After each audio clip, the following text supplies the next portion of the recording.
Magandang umaga mga kapatid! Bago po magsimula ang service natin ngayong umaga, narito ang ating mga announcements. Ang susunod na prayer service ay para sa bagong church building at mga ibang plano ng simbahan na itataas natin sa Panginoon. Ito rin ang pagkakataon para ipagdasal ang ating mga pamilya. Huwag pong kalimutan, 8 p.m. sa February 7, 7:30 p.m. magbubukas ang room natin sa Zoom. Para sa ating mga kaagapay o kasambahay, babalik ang ating fellowship ngayong Martes, February 2 at 3 p.m. Inaanyayahan namin kayo na sumali sa ating fellowship at kung hindi po kayo pwede sa Martes, mayroon din kami sa pangatlong linggo ng buwan. Hanapin nyo lang si Sister Leila Betia or si Sister Janet Bambilla para sa mga detalye. Babalik po ang fellowship ng Women of Bread sa February 13, Sabado at 3 p.m. Ang title ng fellowship ay Mental Wellness in the Midst of the Challenging Times at ang speaker natin ay si Sister Sampi Adapon at the Asian Hospital and Medical Center. Via Zoom ang fellowship natin at open na ito sa lahat ng mga ladies ng church. For details on how to join, please contact our ministry lead, Sister Winnie Dumlao or Pastor Vic San Juan. Nagpapasalamat kami sa Panginoon para sa lahat ng sumali sa webinar ng MKB noong January 22.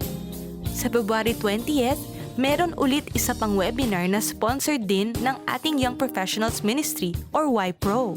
Ang title ng webinar ay Legal Matters in Action. At ang speakers natin ay si Attorney Paul and Neslie Castillo. Kung may legal questions po kayo, maaari nyo ipadala sa email addresses ng YPro or MKB na makikita sa screen para mabasa sa webinar. Take note po, February 20, 7 p.m. ito. Ang YPro ay may sarili ding online fellowship at ito ay sa Sabado, February 6 at 8 p.m. Open ito sa lahat ng mga professionals at workers sa simbahan. Ito ang pagkakataon natin for fellowship at aralin ang salita ng Diyos. Hanapin si Attorney Paul Castillo, si Sister Marby Tolentino Uy, at si Deacon Rusky Olivares para sa mga detalye. Meron din tayong Music Intensive Training or MINT program na gagawin para sa February. Kung meron kayong anak na edad ng 12 to 17, merong mga sessions para piano, voice, guitar, drums, and violin at ang magtuturo ay mga members ng music ministry natin. 5 slots lang po ang available for each instrument at ang fees tutulong para magawa natin ang lessons online. Magandang opportunity ito para magamit ang mga talents na ibinigay ng ating Panginoon sa mga anak natin. Para sa mga activities na ito, please contact the Teens Corps, Sister Cecil Mando Ariscado, and si Sister Daisy Miguel. Para sa mga sumali sa home-based Sunday School program natin, pinupuri natin ang Panginoon para sa lahat ng sumali, lalo na para sa mga magulang at volunteers na tumutulong sa program na ito. Bilang pasasalamat, meron po tayong fellowship na open para sa lahat ng students at magulang na sumali. Gaganapin ito sa Friday, March 5th, 4 p.m. via Zoom. Tawagan lang ang Teens Corps na si Sister Cecil Mando Ariscado at si Sister Daisy Miguel para makasali kayo sa fellowship. Sa Zoom ang ating fellowship at mapapanood din sa Teens Facebook group page. Ang Bread from Heaven Christian Fellowship ay tumutulong pa din para sa ating mga kapatid na kailangan ng mga essential na gamit.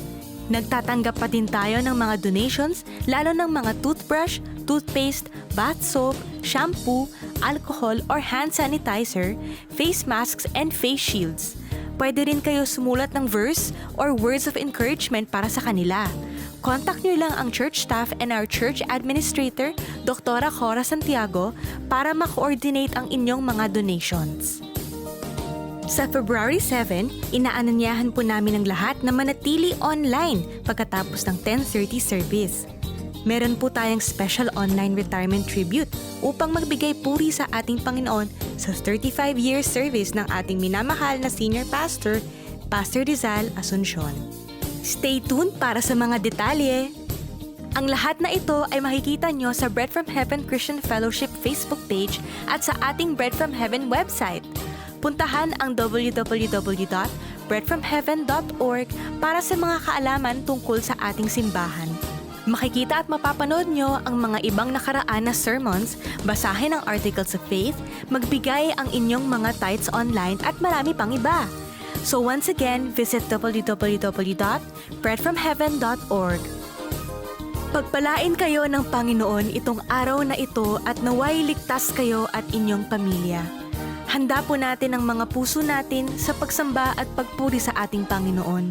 Purihin natin siya sa kanyang mga ginawa sa taong nakaraan at para sa taong parating.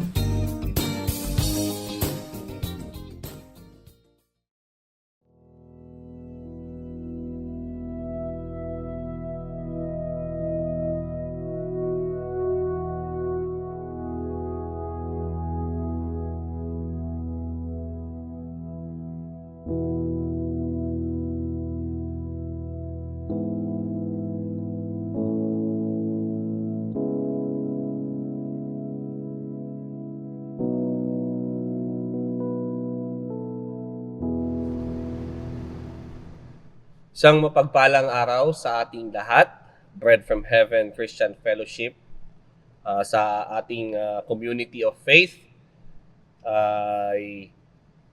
Welcome po sa ating pananambahan ngayong linggo, itong 8:30 service natin.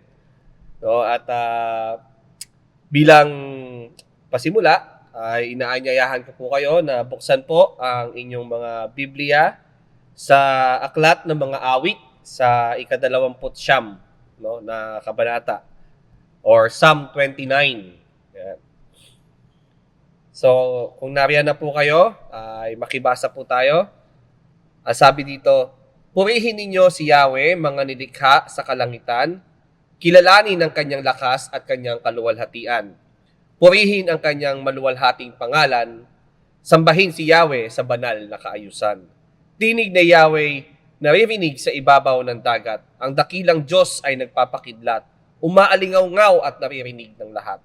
Tinig ni Yahweh mga pangyarihan at punong-puno ng kadakilaan. Manalangin tayo. Ama naming Diyos na makapangyarihan, tunay nga po, Panginoon, na kagilagilalas ang inyong kayang gawin. Subalit, Lord God, nawa ay mas kilalanin namin kung gaano po kagilagilalas ang inyong biyaya, ang inyong habag sa amin. Dahil sa kabila ng aming mga pagkukulang, ng aming mga pagkakasala, Panginoon, patuloy po ang inyong katapatan. Kami tinutuwid at patuloy na idinadako po sa inyong poong pananambahan. Kaya naman sa linggong ito, ay dalangin namin na tulungan niyo po kami na ang aming pakikipag-ugnayan sa inyo, ang aming relasyon sa inyo ay patuloy na maging kaluwalhatian, maghatid ng kaluwalhatian sa inyo. Tinataas din po namin, Panginoon, ang aming sitwasyon sa aming bansa, maging sa buong mundo, na ang inyo pong kontrol sa lahat ng mga nangyayaring ito ay makita namin. Ngunit higit sa lahat, makita namin ito ng may pag-asa dahil sa inyong kadakilaan na amin pong nasaksihan sa lahat po ng ginawa ng aming Panginoong Hesukristo. Kaya naman po, Panginoon, nawa po ay malugod kayo sa aming pag-awit, sa aming pagsamba, sa aming pakikinig ng inyong banal na salita. Pagpalain niyo po ang bawat isa na naparito sa inyong pangalan at ganun din po, Panginoon, maging sa mga taong hindi po makadalo sa araw na ito. Patuloy niyo po sila pag-ingatan at ihayag niyo po ang inyong sarili. Sa pangalan ni Jesus. Amen. Si Kristo ang ating matibay at matatag na sandigan, ang ating banal at mapagmahal na Panginoon, ang ating siguradong maaasahan sa anupamang sitwasyon ng ating buhay. Papurihan, sambahin, dakilain natin ang kanyang makapangyarihang pangalan. Hallelujah. Amen.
Maraming salamat po, O Diyos, sapagkat Ikaw ang aming Diyos ng pag-ibig.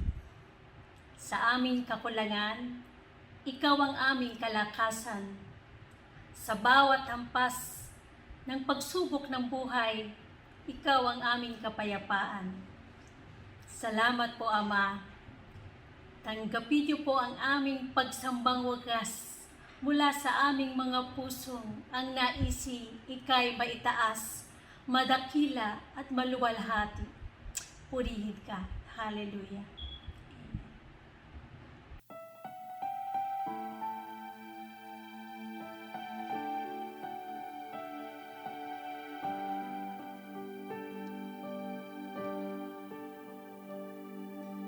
Ikaw ang aking kanlungan at kapayapaan.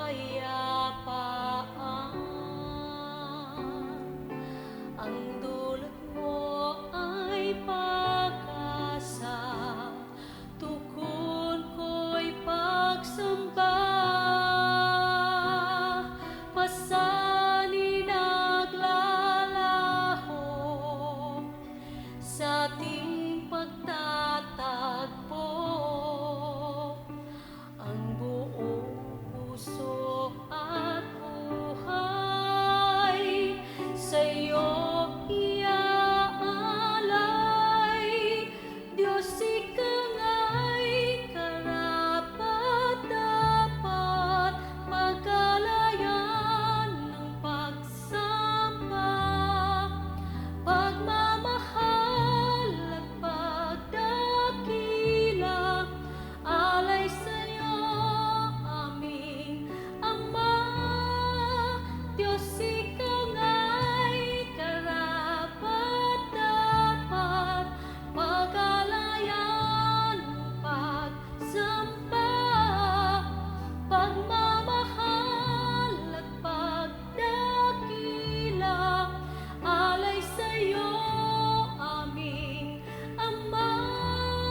Magandang umaga po sa inyong lahat. Ako po si Pastor Rizal Asuncion. Tayo po ay manalangin. Ama namin sa kalangitan, kami ay dumudulog sa iyo, Panginoon, parang ihandog sa iyo ang mensahe mo ngayong umaga. Panginoon, gabayan mo ang iyong tigapagsalita, parang ang sasabihin ko lamang, Panginoon, ay naaayon sa iyong kalooban. Panalangin ko din, Panginoon, na buksan mo ang pag-iisip at mga puso ng mga nakikinig, parang iyong salita ay manahan sa kanila at ito ay magbunga ng bunga na walang hanggan.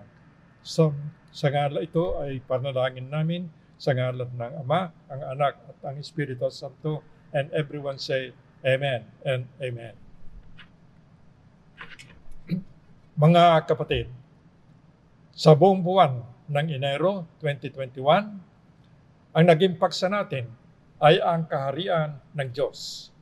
Napakinggan natin ang mga sari-saring katuruan ng Biblia tungkol sa kaharian ng Diyos na ipinamahagi sa atin ng inyong 7 ministers of the Word, ang inyong 7 pastors ng Bread from Heaven Christian Fellowship.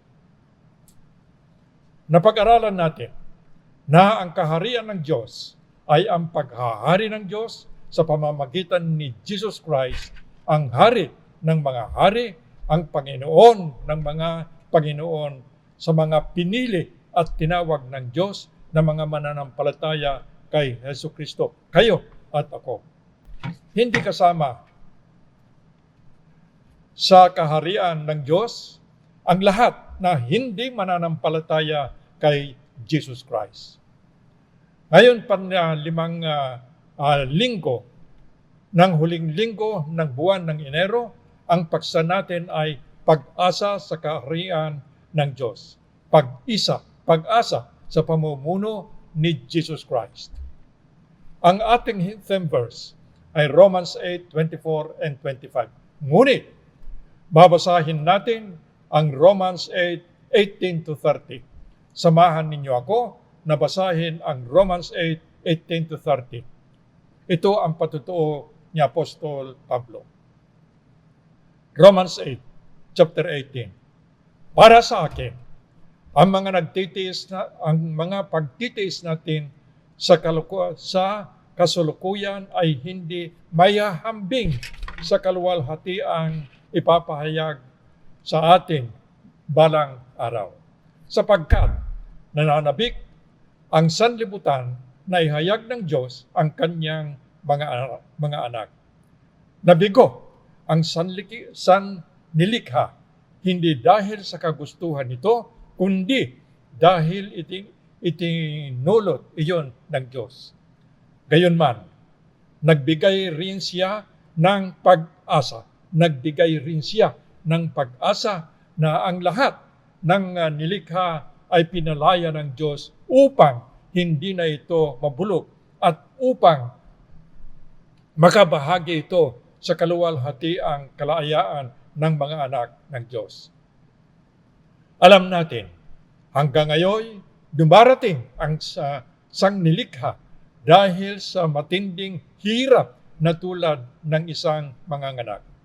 At hindi lamang ang sangnilikha, kundi tayong mga tumanggap na sa Espiritu bilang unang kaloob mula sa Diyos ay dumaraing din habang hinihintay natin ang paghahayag ng ating pagiging mga anak ng Diyos at ang pagpapalaya sa ating mga katawan. Ito ang ating theme verse. Verse 24. Naligtas tayo dahil sa pag-asang ito. Ngunit, hindi iyon ang matatawag na pag-asa kung makikita na natin ang ating inaasahan. Sapagkat, sinumang tao ang aasa kung ito'y nakikita na niya. Ngunit, kung umaasa tayo sa hindi natin nakikita, hinihintay natin iyon ng buong tiyaga. Patuloy sa Romans 8:26, verse 26. Gayon din naman, tinutulungan tayo ng Espiritu sa ating kahinaan sapagkat hindi tayo marunong manalangin ng nararapat. Kaya ang Espiritu ang namamagitan para sa atin at dumaraing sa paraang hindi natin kayang sambitin.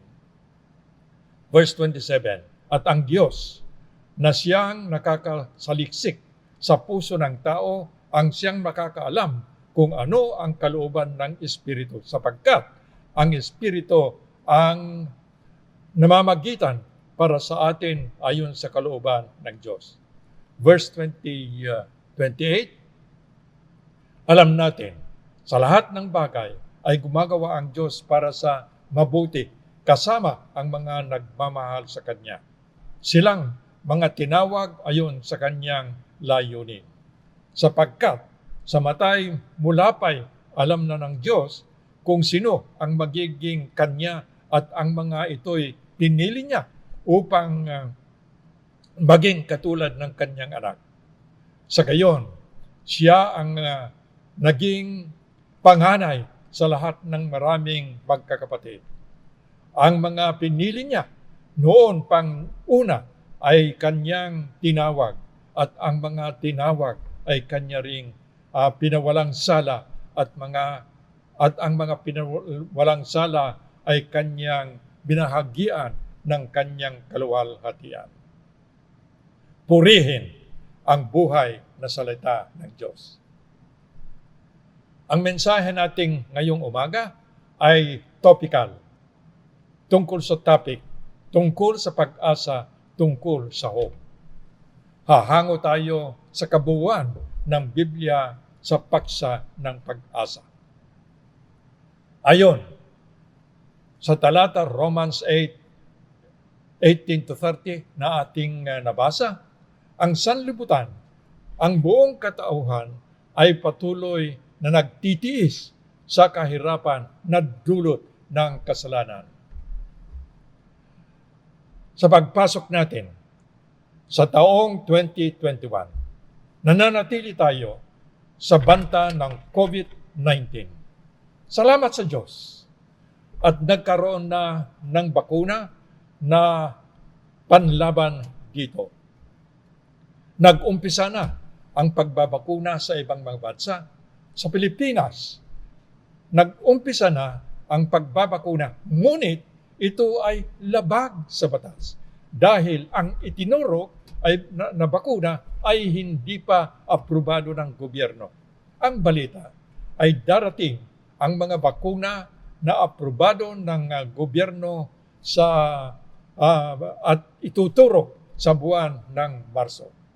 Sa ngayon ay hindi pa malaman kung gaano kabisa ang bakuna. At habang nagbabakuna ang ilang bansa, patuloy pa rin na dumarami at tinatamaan ng COVID, pati ang ating bayang Pilipinas. Samantala, nababalitaan na meron na namang bagong uri ng COVID na galing sa England na mas malakas na magkalat. Ayon sa balita, hindi pa alam kung ang bakuna laban sa kasalukuyang COVID ay may bisa sa bagong strain ng COVID.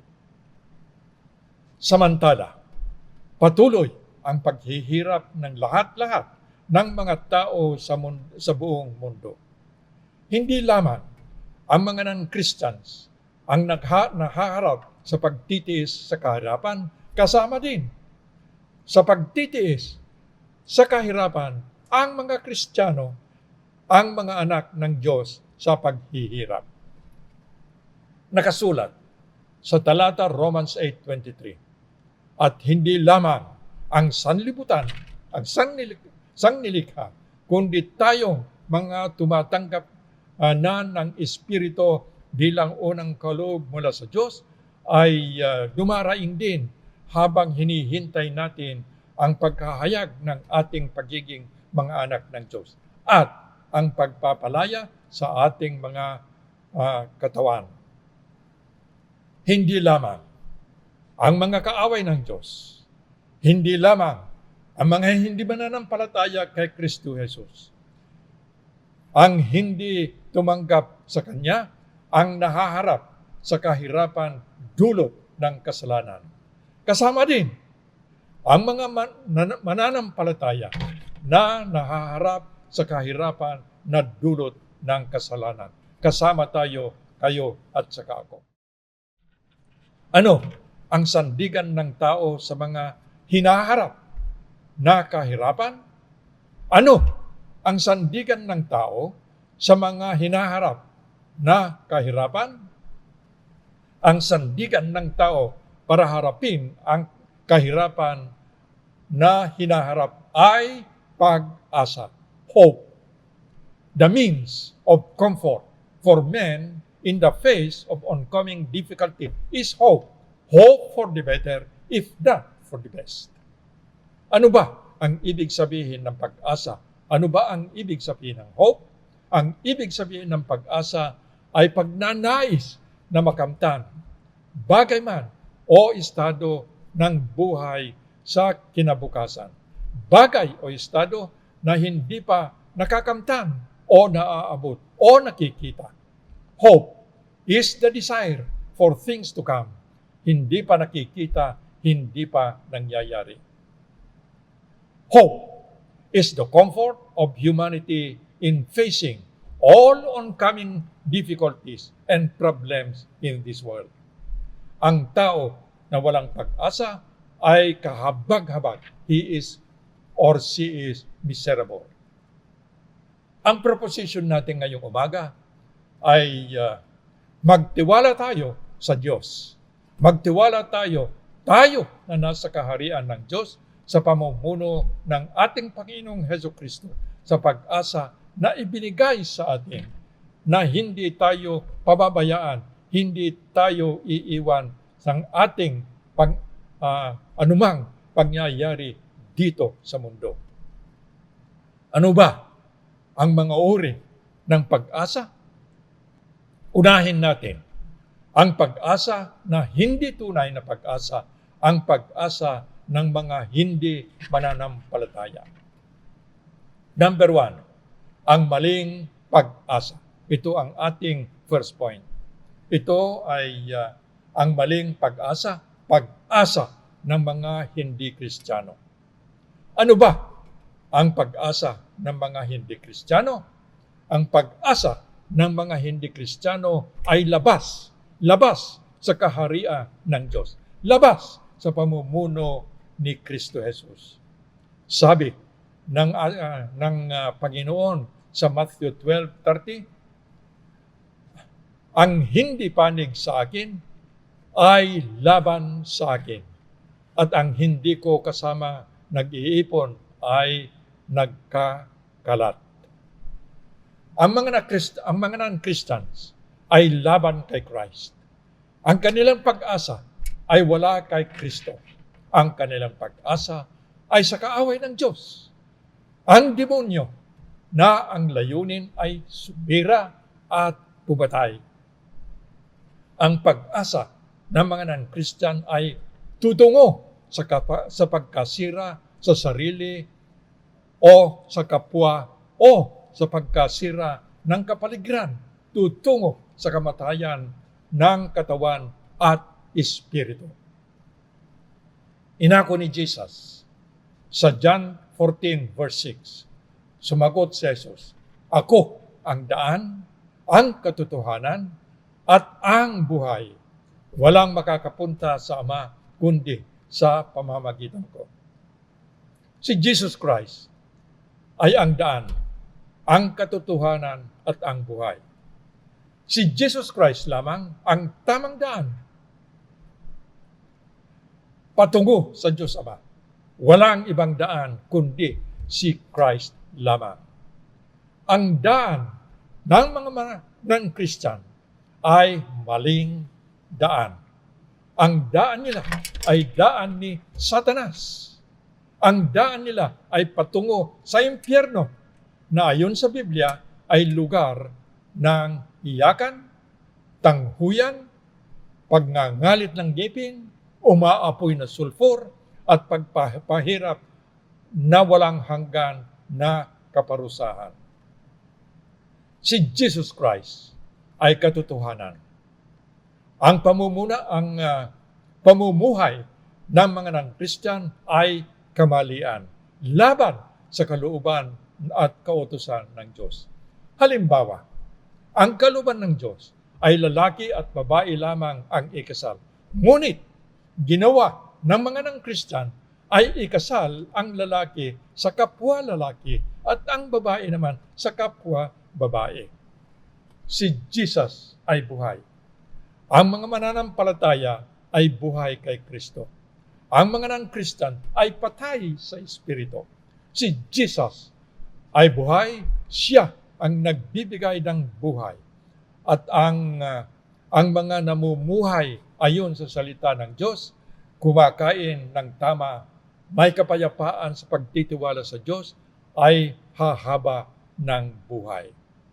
Siya ang nagbibigay ng buhay na walang hanggan.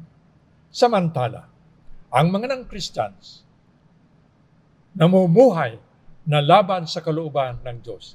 Naglalasing, nagdadrag, naninigarilyo, natatakot at marami pang mga kamalian na ginagawa. Lahat ng ginagawa ay patungo sa kamatayan at sa katawan at espiritu. Si Jesus ay righteous, ang mga non-Christian ay non-righteous. Totoo, ang pag-asa ng mga non-Christian ay maling pag-asa. Maling pag-asa. Ang magandang balita, kung meron maling pag-asa, meron din namang mabuting pag-asa. At ito ang susunod nating punto, ang magandang pag-asa.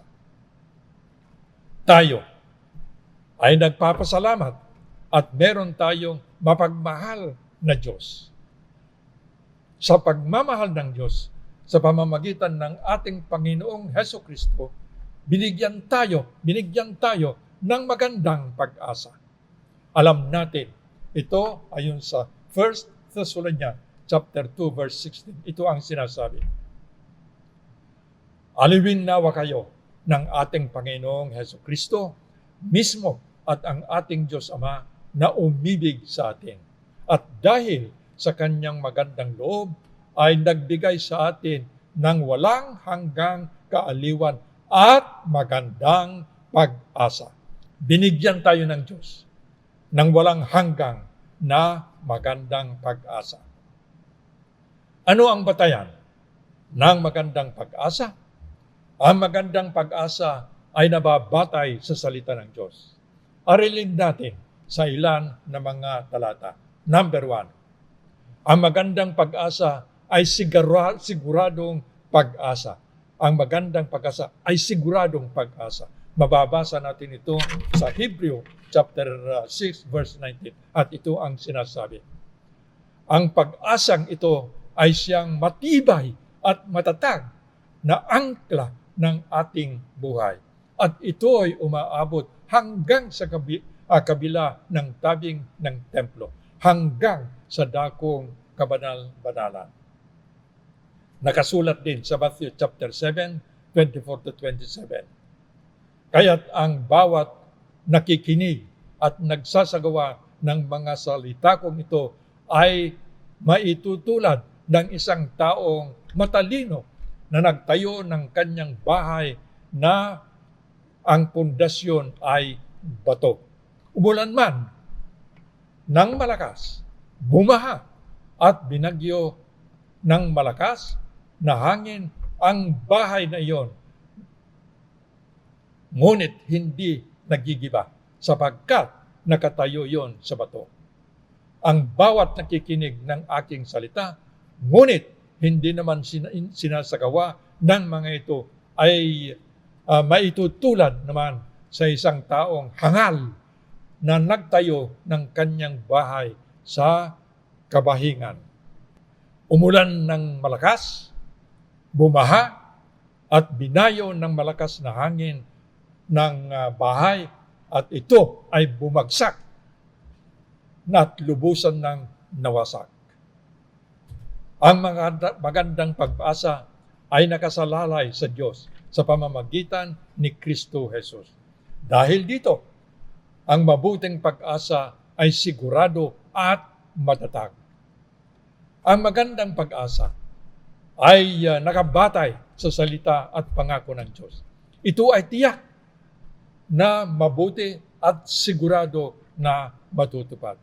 Ang Diyos ay matuwid, wala siyang kamalian. Lahat ng ginagawa at gawin niya ay tama, walang mali, walang mali. Ang Diyos ay makapangyarihan. Magagawa niya ang kanyang kalooban at pangako. Ang Diyos ay matapat.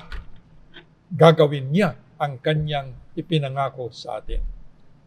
Hindi lang ang magandang pag-asa ay matutupad. Ang magandang pag-asa ay matatag pa. Hindi masisira. Hindi natatangay ng anumang sakuna. Hindi kumukupas. Hindi napapanis. Hindi kinakalawang. Ang magandang pag-asa ay pangmatagalan, panghabang buhay na walang hanggan. Tunay nga, ang magandang pag-asa ay siguradong pag-asa. Further, number 2, ang magandang pag-asa ay buhay na pag-asa. Ang magandang pag-asa ay buhay na pag-asa. Ito ay matutunan natin sa 1 Peter chapter 1 verse 3. At ito ang sinasabi.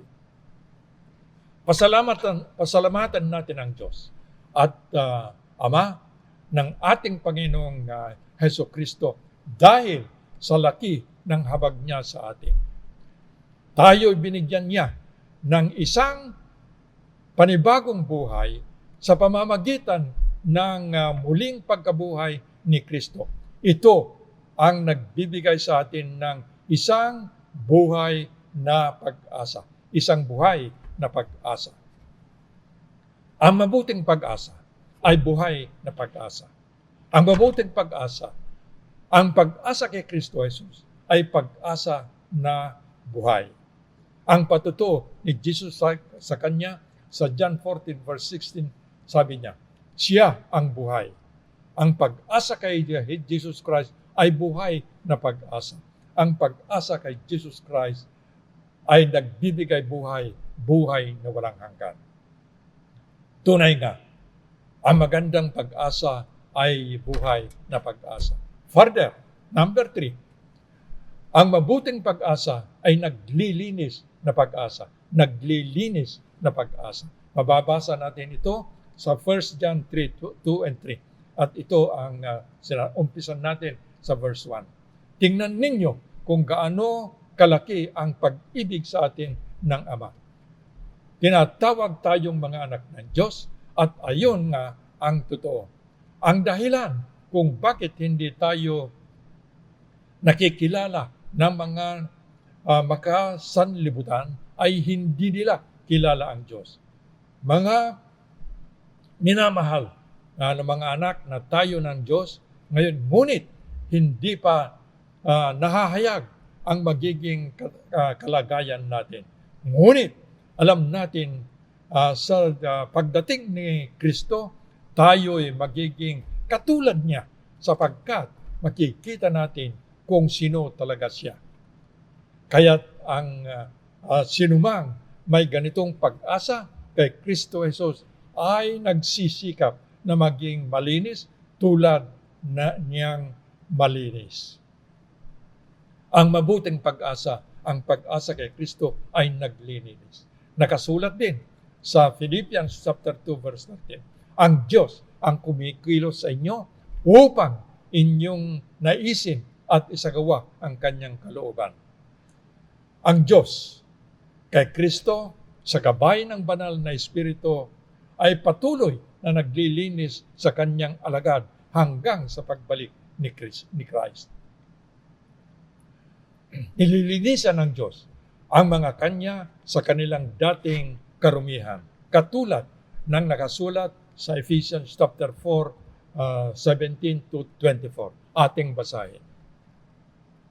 Sa pangalan ng Panginoon, binabalaan ko kayo, huwag na kayong mamuhay tulad ng mga hindi sumasampalataya. Walang kabuluhan ang kanilang iniisip at wala silang pangunawa. Dahil sa kanilang kamangmangan at katigasan ng ulo, wala silang bahagi sa buhay na kaloob ng Diyos. Sila ay naging alipin ng kahalayan at wala silang kahihiyan. Wala silang inaatupag kundi pawang kalaswaan. Verse 20, hindi gayon ang natutunan ninyo tungkol kay Kristo. Napapaghindan na ninyo ang aral ni Kristo at natutunan na ninyo ang katotohanan na nasa Kanya. Iwan na ninyo ang dating pamumuhay. Hubarin na ninyo ang inyong dating pagkatao at na nasisira dahil sa masamang pagnanasa. Magbago kayo ng diwa at pag-iisip. At dapat ninyong isuot ang bagong pagkatao na nilikhang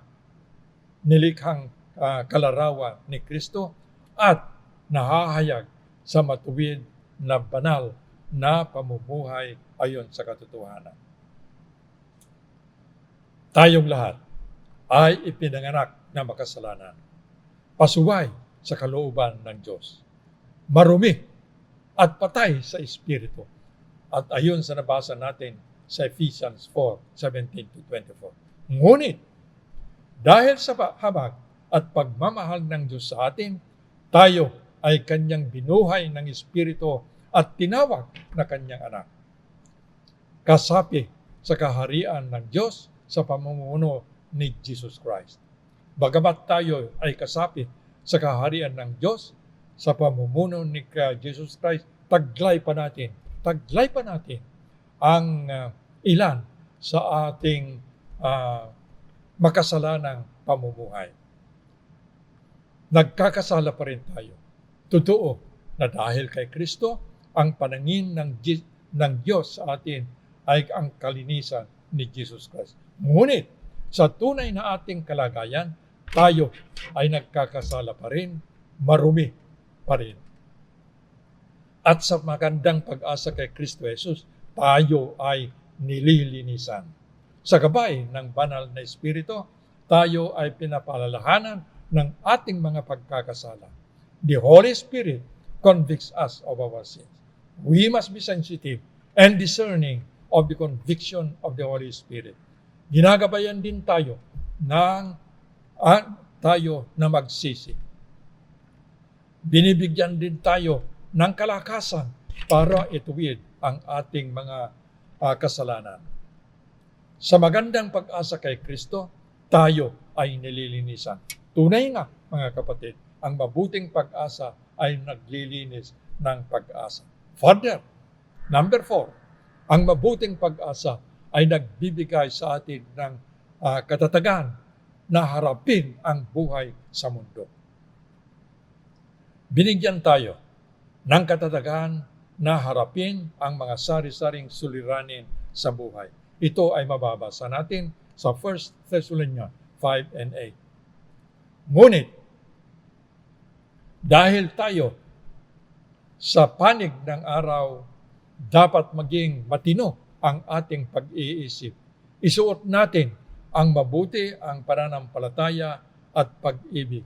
At isuot ang helmet ng pag-asa sa paglilistas na ginawa sa atin ng Diyos. Ipinangako ng Diyos sa pamamagitan ni Jesus Christ na sa anumang kalagayan, hindi tayo iiwan, hindi tayo pababayaan.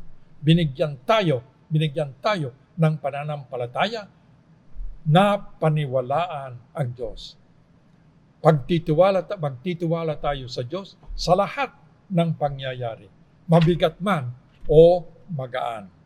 Isuko sa Kanya ang ating mga suliranin at ipanalangin natin ang Kanyang pagpapatibay sa atin at bigyan tayo ng kakayahan na haharapin din ang anumang pangyayari.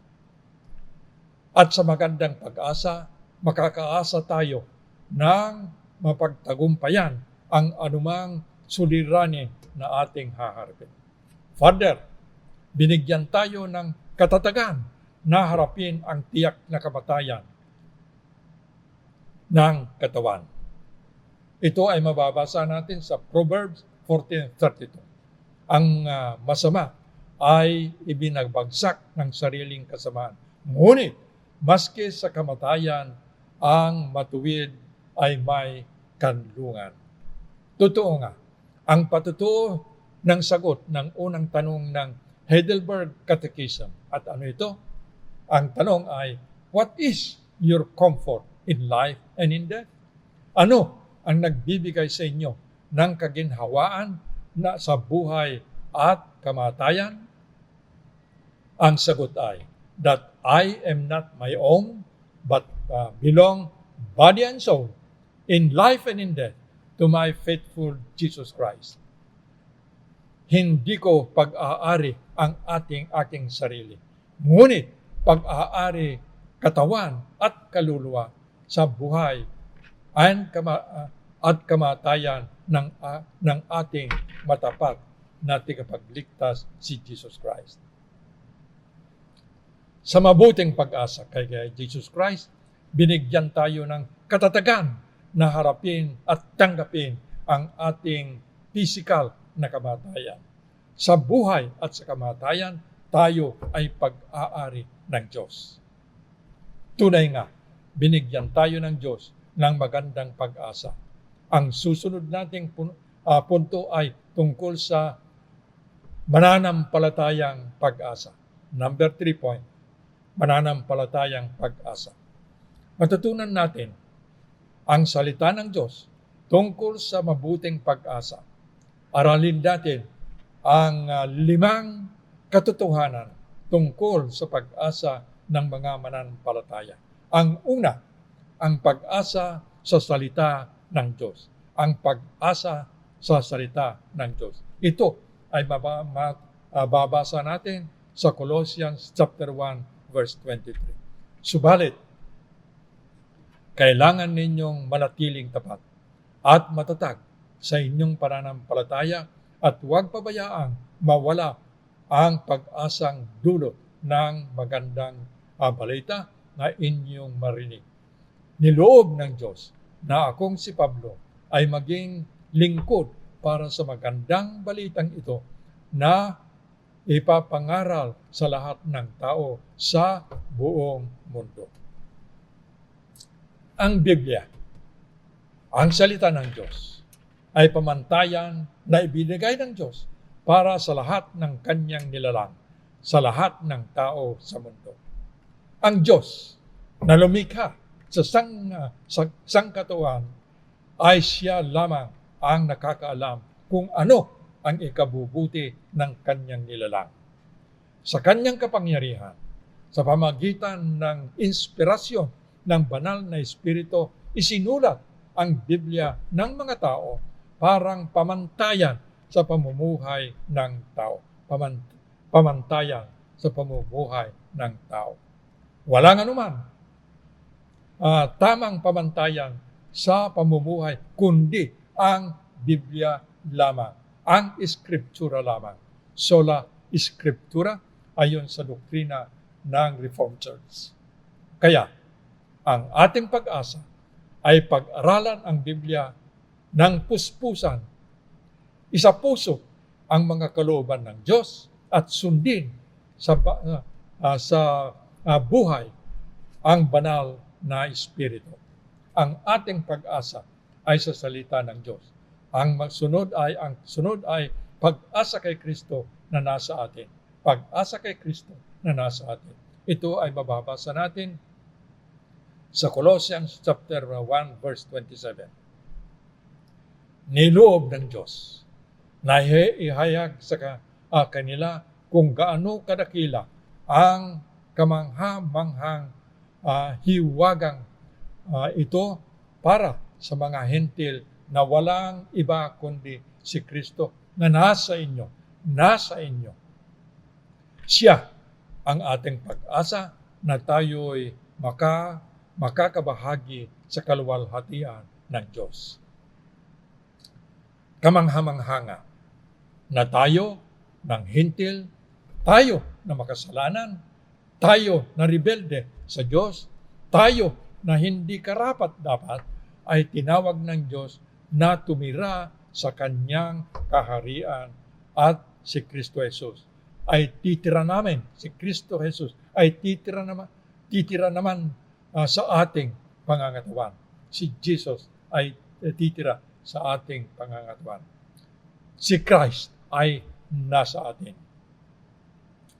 Tayo ay patay sa Espiritu dahil sa kasalanan. Ngunit sa grasya ng Diyos, tayo ay binuhay para tayo ay naging pag-aari ng Diyos sa pamamagitan ni Jesus Christ.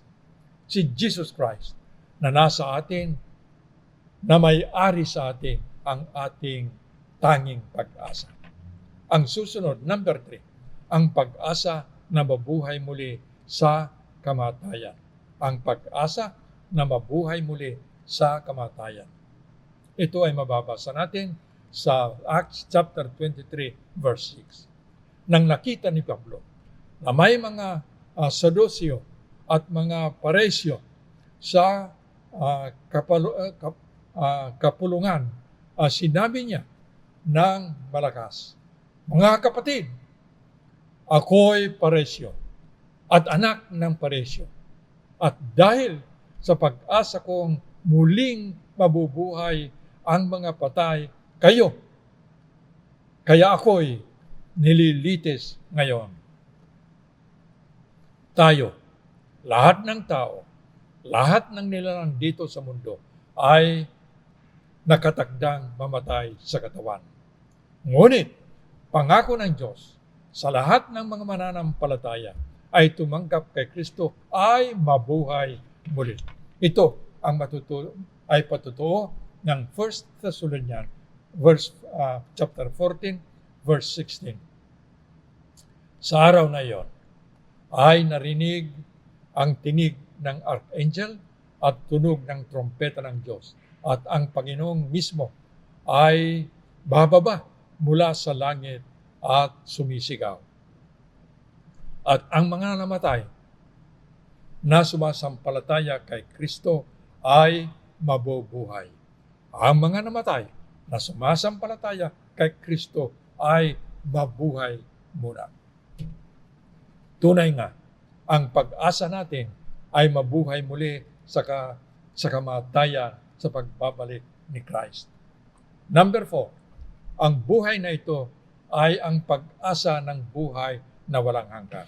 Ang pag-asa ng buhay na walang hanggan. Ito ay mababasa natin sa Titus chapter 1 verse 1. Mula kay Pablo, lingkod ng Diyos at apostol ni Kristo. Sinugo ako upang patibayan ang pananampalataya ng mga hinirang ng Diyos at upang palawakin ang kanilang kaalaman at katotohanan tungkol sa pamumuhay ng maka-Diyos. At bigyan sila ng pag-asa sa buhay na walang hanggan. Bago palikhain ng sanlibutan, ang buhay na ito'y ipinangako na ng Diyos na kailangan hindi nagsisinungaling. Ang pag-asa natin ay ay magkakaroon ng buhay na walang hanggan.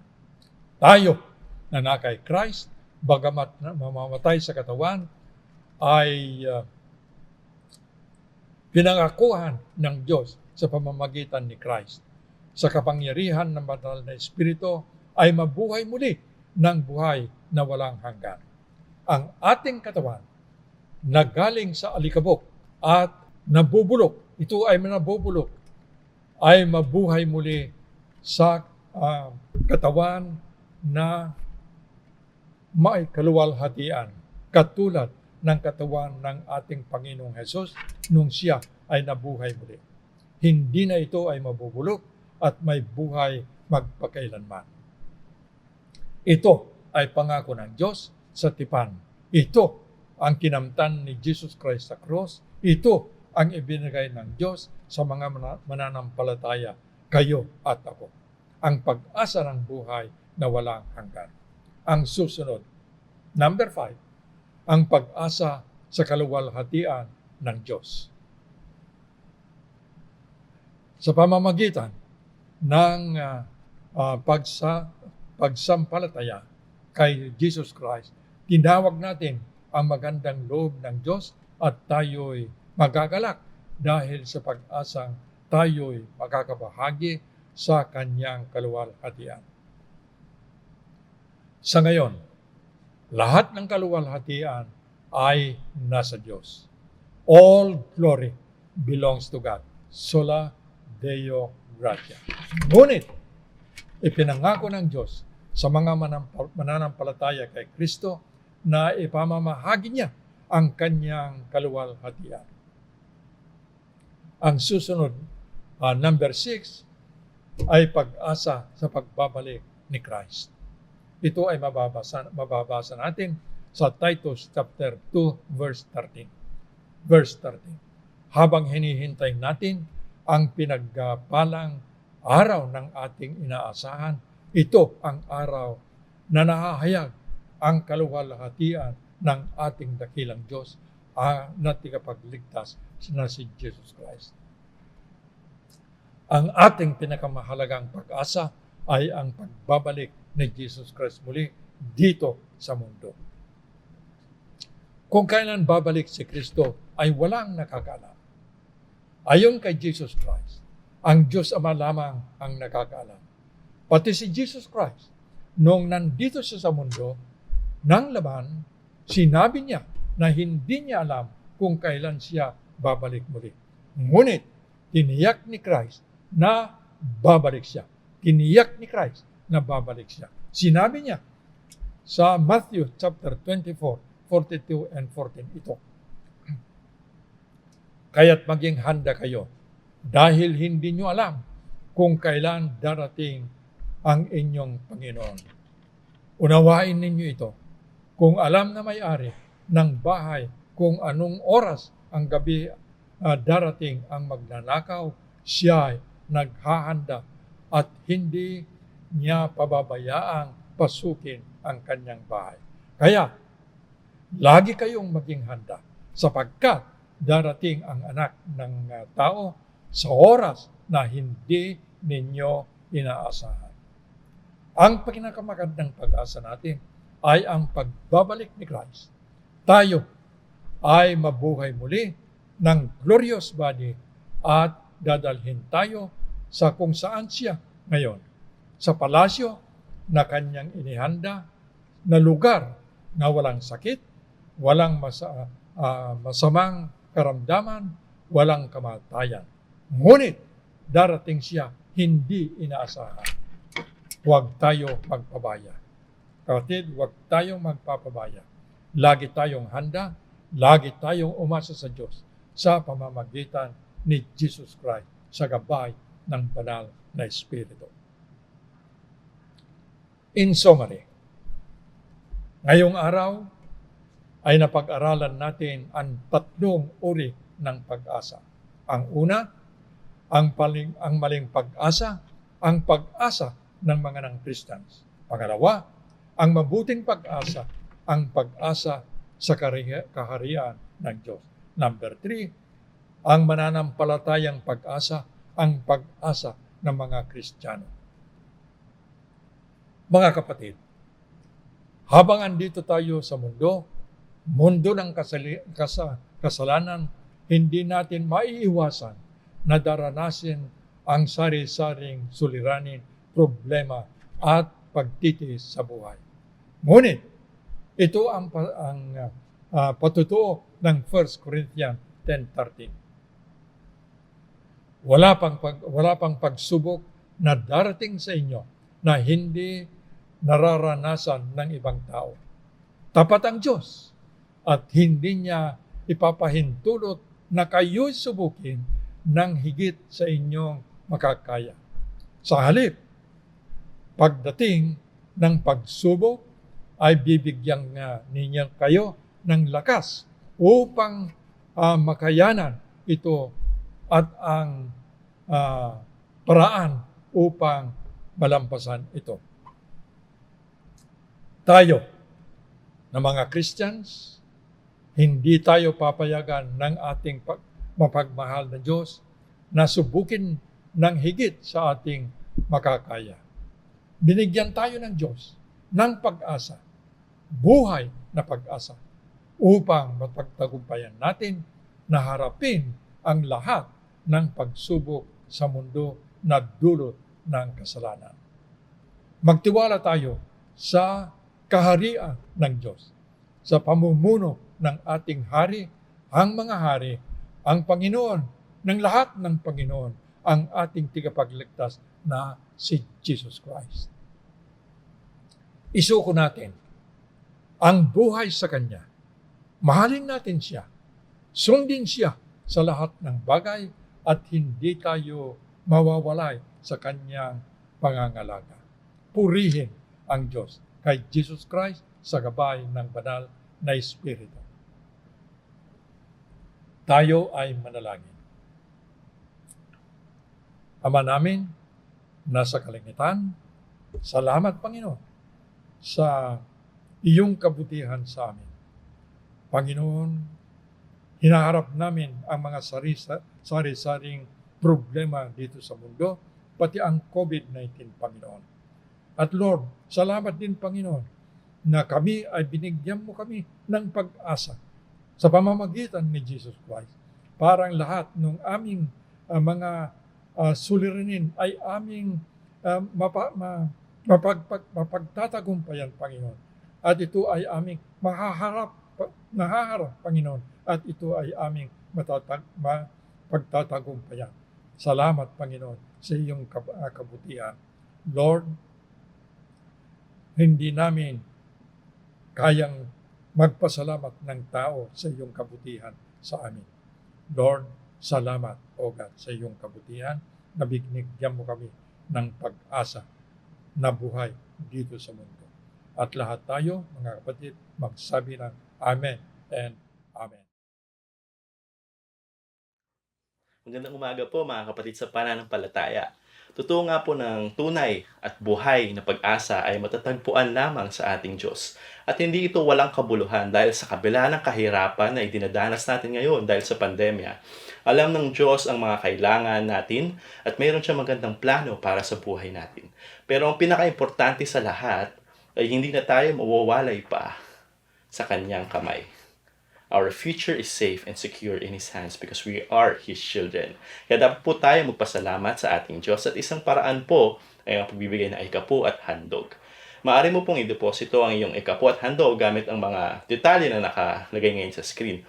Pwede mo rin i-deposito ang iyong ikapu gamit ng GCash or Paymaya or ihulog ito sa sanktuaryo ng ating simbahan. Tayo po ay manalangin. Panginoon, pinupuri ka namin at sinasamba ka namin. Kami ay lumalapit sa iyo na may mapagpakumbabang puso. Kami ay nagpapasalamat sa lahat ng kabutihan na ginawa mo sa amin. Salamat sa paalala na mga bagay na meron ng mundo ay panandalian lamang. Ngunit ang pag-ibig mo at pag-asa mo ay magpagpakailanman. Maraming salamat sa lahat ng ginawa mo sa buhay namin at sa gagawin pa sa kinabukasan. Kami ay tumitingin sa buhay na may pag-asa dahil alam namin na hindi lang ito ang katapusan. Makakasama ka namin habang buhay at dahil sa biyaya mo sa amin araw-araw, ibinabalik namin ng may kagalakan ang aming tithes and offerings. Gamitin mo ito sa ikaglulugo ng iyong kaharian. Maraming salamat. Inaalay namin ito sa matamis na pangalan ng iyong anak na si Jesus. Amen. Tayo ay manalangin ng pangwakas na panalangin. Panginoon, kami ay manalangin muli, Panginoon, at magpapasalamat sa pagsamba na binigay mo sa amin. Bagamat nasa gitna kami ng pandemic na ito, Panginoon, at kami ay hindi malayang makakalabas ng aming mga tahanan, kami ay nagpapasalamat na ibinigay mo sa amin ang virtual worship service na ito At bagamat hindi kami nakikita ng personal, Panginoon, kami ay makakapagsamba sa iyo ng sama-sama sa pamagitan ng virtual worship service na ito. Salamat o Diyos sa pagbibigay mo ng kakayahang ito. Salamat, Panginoon, sa worship service ministry at ang ministry na namamahala dito sa worship service na ito. Salamat, Panginoon. Lord, tinataas ko sa inyo, Panginoon, ang lahat ng namilbihan, O Lord, dito sa worship service na ito. Lord, salamat sa kanila. Salamat sa ibinigay mo sa kanila na kakayahan parang sila ay manguna sa aming pagsamba sa iyo ngayong umaga. Lord, salamat din, Panginoon, sa iyong kabutihan sa lahat sa amin. Salamat, Panginoon, sa mga kayamanan na ibinigay mo sa amin. Salamat din, Panginoon, at binigyan mo kami ng puso na mapagbigay, Panginoon. Salamat sa pagbibigay namin, O Lord, ng iyong ikapo. Lord, salamat, O God, sa iyong kabutihan. Panalangin ko, Panginoon, na itong ikapong ito ay gagamitin ng Bread from Heaven Christian Fellowship ayon sa iyong kalooban. Lord, tinataas ko din sa iyo, Panginoon, ang lahat ng mga nagdiriwang ng kanilang birthdays and wedding anniversaries. Lord, panalangin ko sa kanila, O God, na ang buhay na binigay mo sa kanila ay gagamitin mo, O God, parang ito ay ikaw ay pagsilbihan para ipamahagi ang iyong salita sa lahat ng tao. Lord, salamat din, Panginoon,